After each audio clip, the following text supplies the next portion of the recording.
Good afternoon, everyone, and welcome once again. My name is Rudy Page, and this community wellness dialogue actually is the kickoff for us, a new series called Battlefield for the Mind, Faith and Spirituality in Mental Health Care.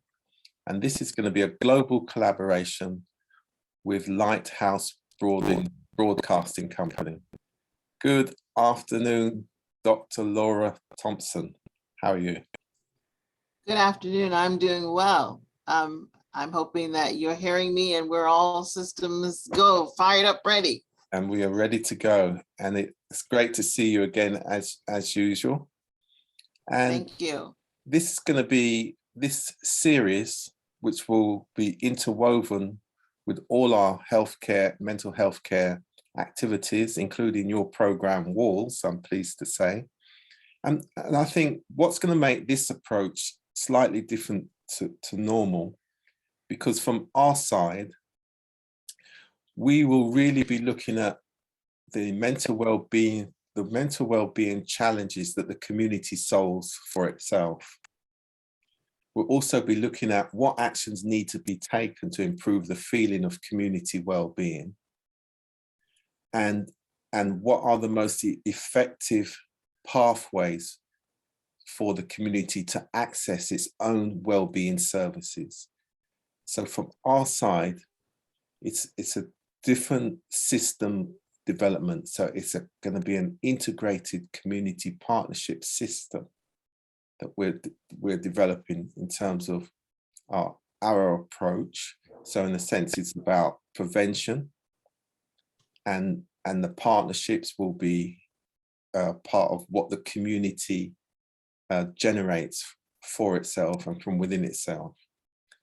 And why I think it's really important for this collaboration that we're embarking on, and that's particularly because we've said this many times, in this uncertain time, the way to solve problems is to be creative in any uncertain time. And with that creativity, it's about reaching a consensus. And also to solve complex problems, you need unity. So we'll be talking about creativity, communication, collaboration, critical thinking, and most importantly, the best outcomes for people with mental health care challenges is to be treated with love, compassion, and with humanity. So all of this is going to be wrapped up into our own sense of where we are in the world, our culture, our cultural understanding, looking forwards, and of course, absolutely looking back. So having said all that, there's a key statement that you made, which I'd like you to give us your thoughts on when you put that together. And what you said was, creative arts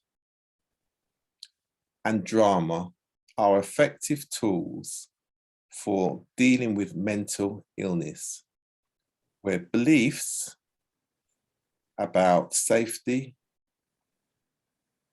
power, control, esteem, and intimacy, real or imagined, are compromised. Destructive behaviours also present themselves as having a familiar coping mechanism. Unpack that for everyone. Well, first of all, thank you, Rudy, for having me on to talk a little bit more about my passion, which is how we could use the arts and technology to help people deal with areas of mental illness, mental wellness, and trauma. And so with that being said, the writing that you're referring to comes from a paper that was written, Leading Roles at Stage Realities, and it was published in the International Informatics and Systemics Conference. And it's just a way of seeing how we could fuse technology and arts to social sciences, in this case, in the mental wellness and mental health field. So when we're looking at creativity, something about creativity speaks to, it speaks to trauma, meaning when a person is traumatized, one of the first things that can happen is that they're shut down in their communication. And so many practitioners have found that there are ways that you can use varying aspects of creativity to bring language back so that the individual can reflect. And it doesn't mean that the person has to be artistic. They just have to be involved or in a community where there is that sort of expression. A lot of times we can look at the problems of other people and solve them quicker than ours. Yeah. And this is one of those instances where through art, or through music, or through drama or dance, someone could either participate by being engaged in it, or being in the room is also a form of participation. And so when I mentioned the word disruptive, I wanted to also present what's happening in K through 12. We call it K through 12, but it's primary schools in other countries. Many of the K through 12 and primary school teachers, they may use some sort of stimulus, some sort of, I'll call it a token, or something, and it may have something to do with art or technology, or something that is a stimulus that rewards students for good behavior, as well as it may help to disrupt bad behavior, and it almost intercepts it. And so it's something that we should take a look at, especially in this particular mental health climate. And so I hope that helped to unpack some of what you asked in that loaded question. You certainly have, and that really does exemplify battlefield for the mind. And over the next few months, we will certainly be having dialogues around that. And of course, we'll be having guests on from time to time from all backgrounds to really talk about that. So in what way do you think artistic creativity is the visual representation of that person's mental health?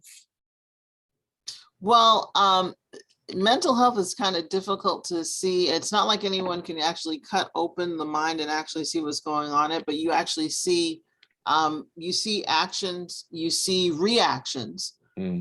Sometimes those reactions come from triggers.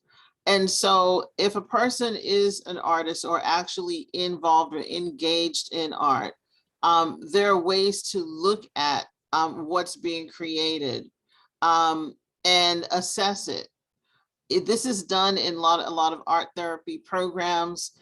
You'll find that even children in classrooms, sometimes you'll have children draw things. They may draw a house. The house is huge, the family is small, or daddy might be the really big figure and everybody else is really small, or mommy is big and everyone else is small. So there is interpretation that's happening as a result of what comes through in the space of art. It's the same thing with music. Some people can listen to music and it brings them back. Music is one of those triggers that's also used in areas of dementia. I wrote a paper about that, but there's an organization called Second Wind that uses, they use a variety of things to get people fully engaged on a dementia tour that people can take. I know they have it in Georgia, but they I think they travel to other places as well, just to get people to be immersed in the culture. And so there's something cultural that's going on in the arts that help people deal with trauma, and the trauma could have them stuck. And so my question, not necessarily to you, but to everyone, how could you use the art that you create as a vehicle to get people to be unstuck? Because some people are not able to process what just happened and they're traumatized by it. And so is it always medicine all the time? Not necessarily. Sometimes it is communication, but sometimes it's just being engaged in art and artwork and art projects. So I hope that gives some food for thought there. Absolutely. And we recently did a session around dementia in dub. So I will certainly bring those guys back on for us to have a dialogue about that. It's very, very interesting. So, yeah, I did a study from my mom. My mom, she ended up having dementia, and I did a study looking at videotaping her reaction to music. It's an ethnomusicology based study, and the fusion of that plus video, and how can we assess what's actually happening as a person fixates into something that reminds them of their culture where they came from. So yeah, we can talk about that for days. Yeah, absolutely, absolutely. So do you think creativity heals? Big question. I think creativity is definitely a bridge towards being healed or eased from disease. Disease is almost the opposite of easier. A person that's not at ease can be at a state of disease, and it doesn't have to be long term.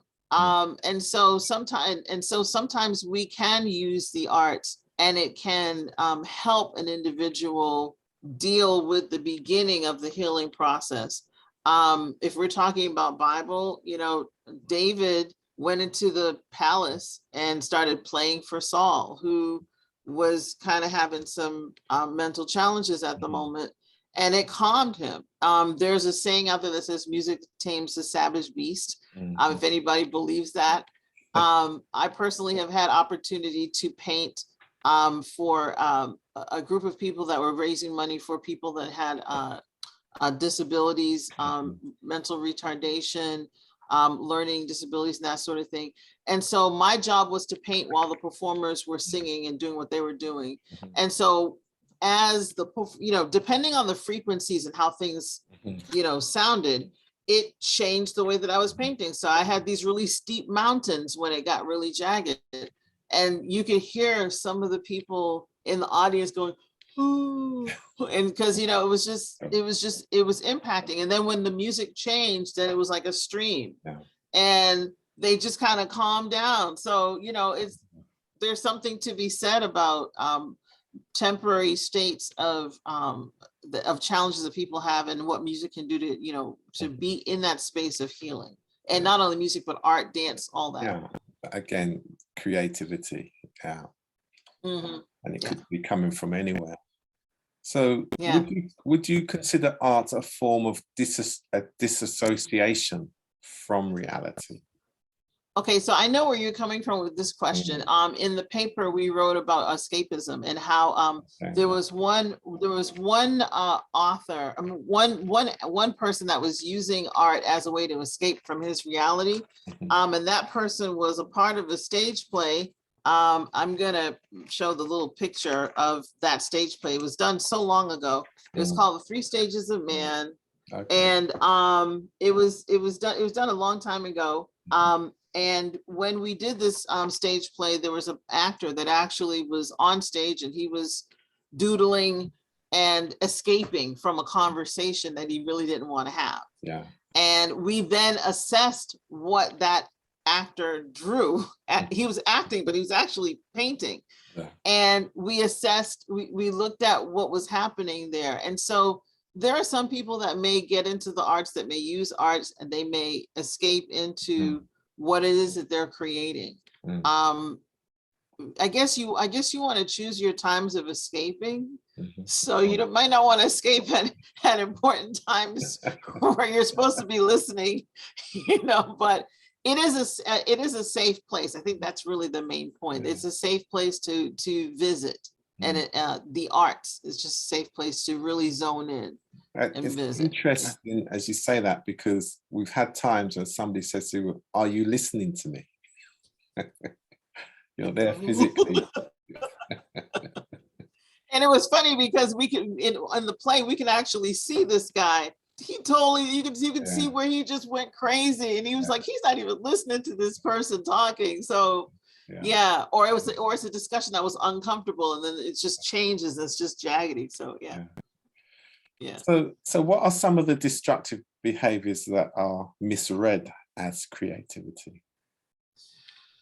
Well, when I think of, I hear a lot about children that have ADD, ADHD, which is attention deficit disorder. And so some of those behaviors, and something we looked in, we see that some kids, they might be very hyper, and that's with children. Some people older, they may have difficulty paying attention in general. And so I like to challenge some of this, not necessarily from medicine, but just from occupation and engagement. What can we occupy a person's time with that has them engaged and paying attention? Yeah. I'll talk about attention for a second.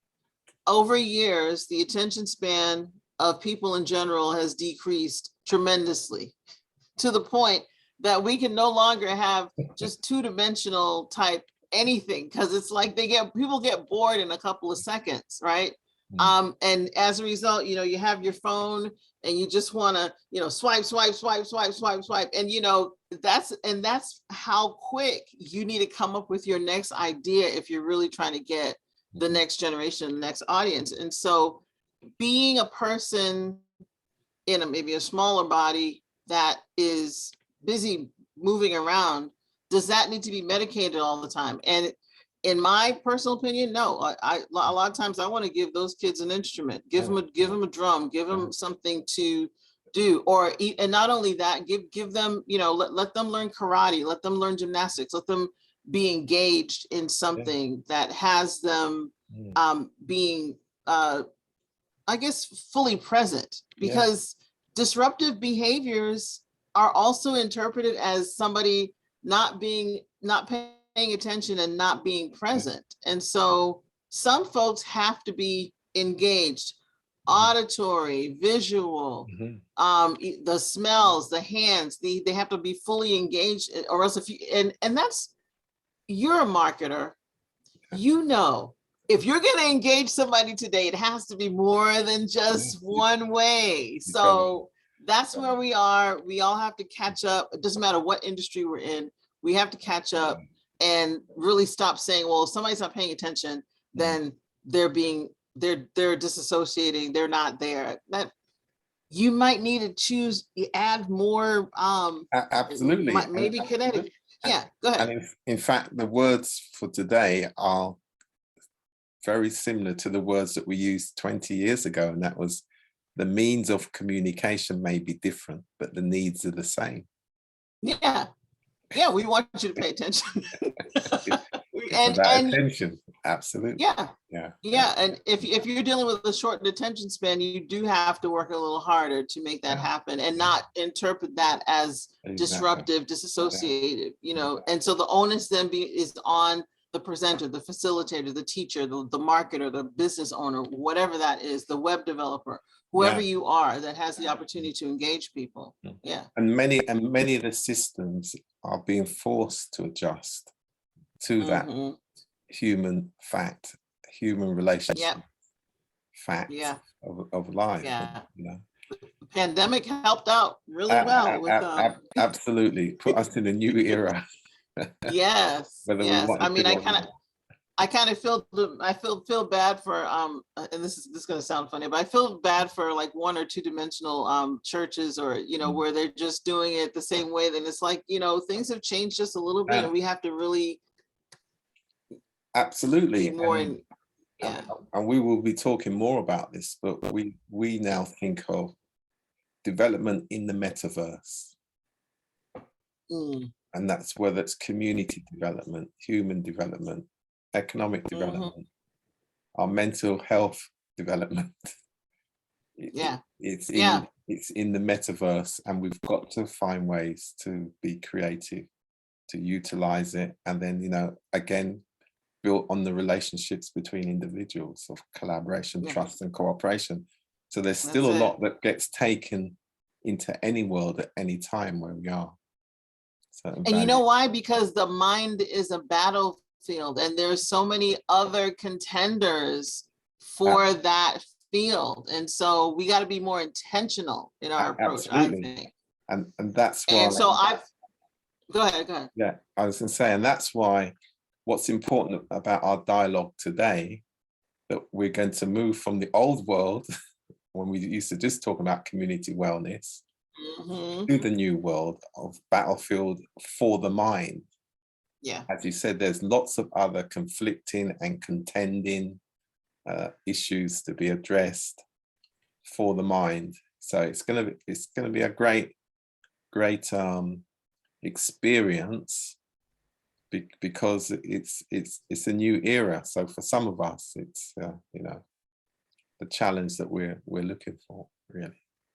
Yeah, and it's good that it's good that we have like a to and a from. Like we were starting to, or we're starting from this community wellness dialogue, which we used to have a certain way, and now we have to really think about engagement of the mind. Yeah.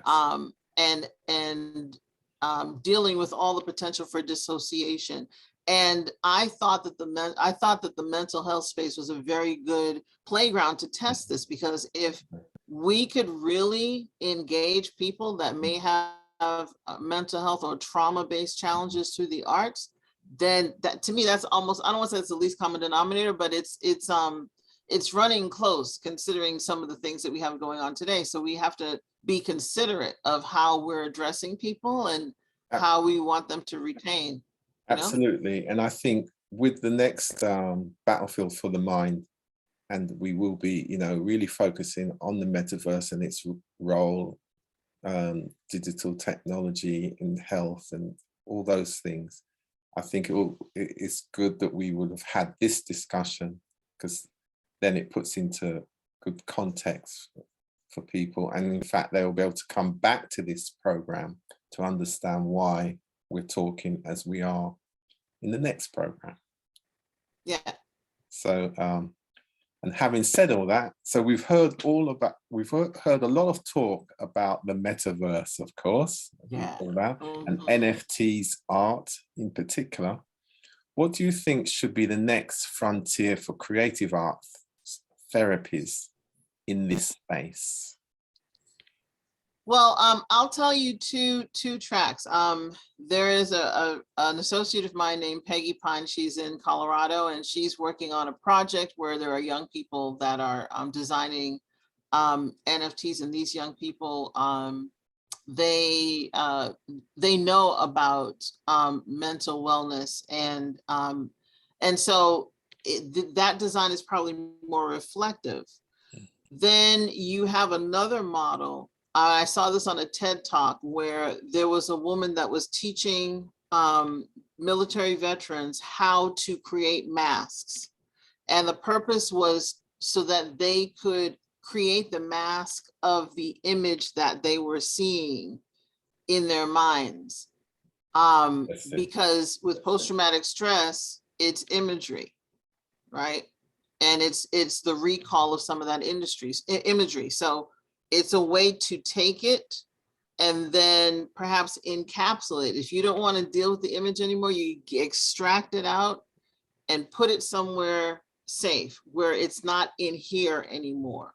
And, if you're talking script, go ahead. Yeah, as you said that indicates to me that what we will have on the future program is a carnivalist. And those people who create carnival masks, costumes, the masqueraders, because you can see that in some of the carnival costumes, obviously a reflection of their time, and particularly from the Caribbean cultural perspective, going back 200 years, 300 years. So that's very interesting. That's definitely something that we will explore with a carnivalist in terms of, well, what is in your mind when you create? Right. What's the inspiration behind the design of that? Yes. So if you want to go biblical, they talk about casting down imaginations and every high thing that kind of exalts itself, and you're bringing things you're taking things captive and bringing them into subjection. So things that from a mental health space, perhaps the mind is clogged and it's full of things that we need to properly compartmentalize and establish real from not so real, or urgent from not so urgent. And art, music, dance could be a way, drama, to help people better compartmentalize things that are just floating in an organized fashion in the mind. And that happens from trauma, meaning you got your regular thoughts, trauma comes in and it's like, and all of a sudden these things are dancing around, and where they were jointed together, the trauma has kind of had things just kind of floating. And so you have to regroup. And I think art and music and drama is a vehicle. So I think what we might do, as we go into the new program, Battlefield for the Mind, we'll actually say, you know, creativity, faith, and spirituality in mental health. Because I think it's important to link that, because again, we've got some very good faith leaders who are creative in their understanding and interpretation of scriptures. And they're able to really help people break down some of the conflicts that may be in their mind for whatever reason. Stress, trauma. Well, some faith leaders are extremely talented to the point where they actually talk the entire film of the context of what they're talking about. What's not often seen is somebody on the side with an easel and actually painting it out as they're talking. I've been in those environments before, and they're pretty powerful, because even the depiction of what was said in art is still going to have a little bit of a different, like, why did you choose that color? And what was that describing? You know, so all those things still lend itself back to the dialogue. And it's not so much that every art piece needs to be interpreted, but what's the takeaway? What are you taking away from it?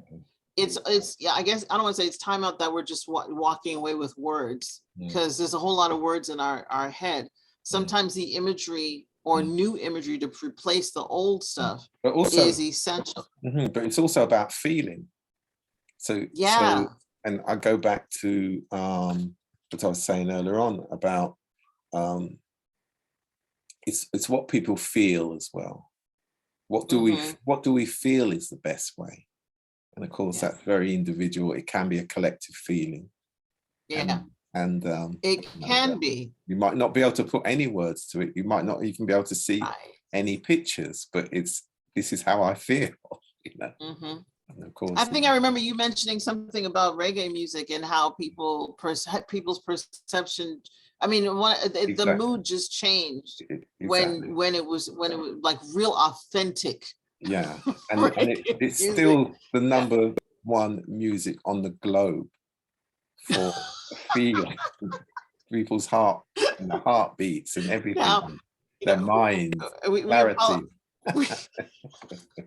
We apologize for. I'm apologizing for Rudy for all of the people that are soca and John Canoe and fans from different cultures, and of course, Brazilian jazz and all the others.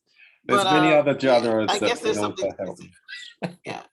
Yeah. Well, okay. I'm just to your credit, I will say that in trying to help people from an ethnographic study, you choose the music of the culture. If it's food and you're cooking, you choose the food of the culture. Sometimes if you're painting, you choose certain scenes that were in that particular culture, and that brings this feeling of home and in the space of uncertainty.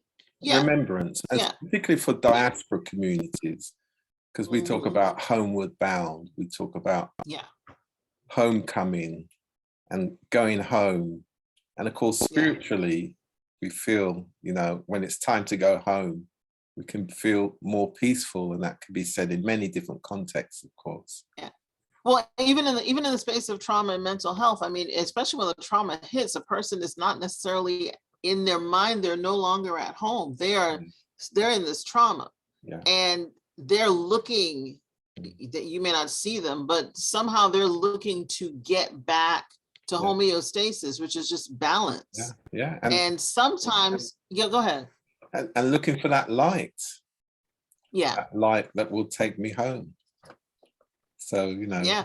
we will certainly. And that's why we chose Lighthouse Broadcasting, as because we are trying to be that light to help people get back to, yeah.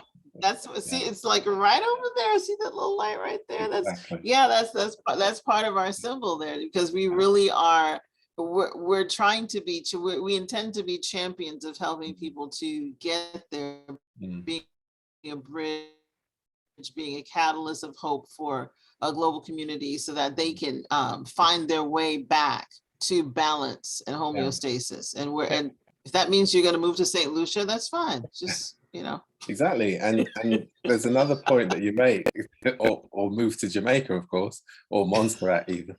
Montserrat. So there's something that you said that was really important to the thought processes, and that was about a catalyst for hope. Yeah. And if you think of and we'll just talk about the Caribbean diaspora, in terms of where it finds itself, or where we find ourselves. And the reason why I'm picking up on that, because we talk about hope, resilience, and progression. Hope, resilience, and progression. So something that is a catalyst for hope, I think is a really good starting point, and to follow that thinking along those lines. And it fits very neatly in terms of where we are now. If we talk about the metaverse, it is now about progression. Going back to my earlier point about, we now have to reach a consensus amongst ourselves, make the kind of leadership and management decisions that can be translated into workable plans. Right. And workable plans are about progression. So we're now talking about leadership, management, organization, again, systems, creating new systems to meet our needs. Yeah. This is generational challenge, which every generation has to meet. And of course, that's what we're really talking about now. Yeah. And in terms of NFTs and another opportunity, as you're saying, I mean, let's build the knowledge around some of the systemic roots associated with mental health, right? And let's look at, okay, what was happening in a certain culture, and did we see these challenges here? And then can we document those challenges in the form of an NFT, so that people can readily see it, identify it, and say, okay, I know what this is. Maybe those NFTs could be credits for courses that a person takes, and after getting certain levels of credentialing, okay, we understand this level, we understand this, and it could really foster the growth of education in this particular field, not just art, but a real token for education and knowledge. Yeah, absolutely. And as you say that, and we're coming down to the end of the program, that makes me think of when we now start to talk about knowledge, skills, expertise, what are the pathways? Can we ensure that the barriers don't exist, even though, we've been told that technology has no gatekeepers. So if that being the case, it means many more people should be able to access and get the knowledge and skills they need for our time, for the era that we're in now. So that's going to be very interesting to see. Yeah, and in future dialogues, we can definitely talk about ways people can get access. It's almost no excuse. It's almost like it's no excuse that somebody shouldn't have a cell phone. Most people have two or something by now, but there's access is readily available in this space, and it's just a matter of what are we doing with that access, and we as designers and creators, what are we doing to again engage people so that they could access the things that we're doing. Those are all questions that really help to build this creative faith and spirituality space. Yeah. Absolutely. And we've spoken about the challenges around engagement, because engagement really means relationship building, really. It is. And then if that relationship is built, it's then about involvement. Our local communities, our neighborhoods, are they going to be peaceful, caring, and enterprising? Are the people going to get involved in civic participation?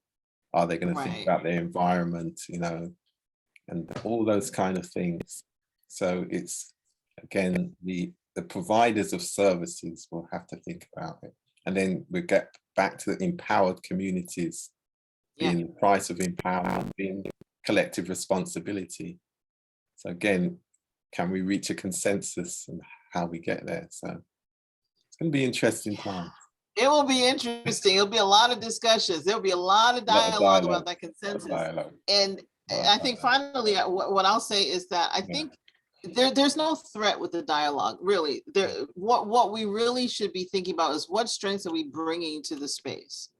And really don't strive to be like the great and wonderful Rudy Page, because it's going to take you a long time to get there. So bring what you can bring to the table, right? And let's have a meal, a proper meal that is full of all the possibilities. And all voices must be heard. That's what we say. All voices must be heard. And let's have a take-home plate so we can take home some of the other things that we didn't get a chance to try. You know, that's how we replenish. Yeah. Excellent. So thank you very much. This has been a great session, and I look forward thank you for having me, and myself and Lighthouse Broadcasting and ROLCAP Productions. We appreciate the opportunity. We look forward to more conversations with you in the future about Battlefield for the Mind, which is a community wellness dialogue. Great. Thank you and goodbye. Thank you. Have a good evening. Yeah.